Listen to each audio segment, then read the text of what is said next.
Now, imagine this. There are two trains. Two are coming towards each other and they're going to collide. But you have the power to save one of those trains by changing the tracks. Train A and train B. Which train are you choosing?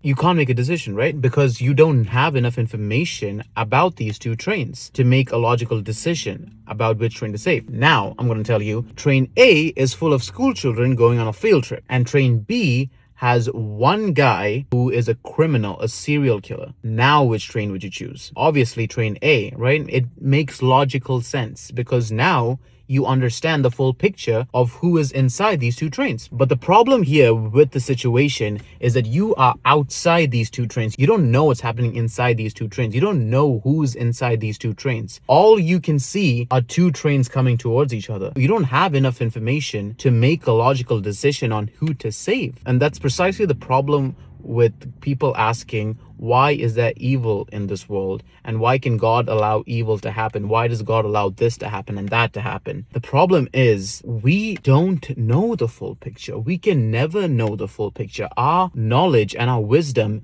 is so limited compared to the infinite grand wisdom of God. God is the only one who can see the full picture and know who's inside these two trains and knows the consequences of what would be the better decision to make. The problem is you don't know who's inside these two trains. You can't make a logical decision because your capacity is limited compared to God's. And that's why it's so important to trust in God's plan. Trust in God. That blind faith, it might seem blind, but because you have a God who's infinitely greater in wisdom and knowledge compared to you, and he knows all of your plans laid out bare, that's why it makes logical sense to trust him, because he knows that. I hope that gives you a bit more insight and encouragement to trust God, because in our limited wisdom, we will never understand the full picture, but we can trust a God who does.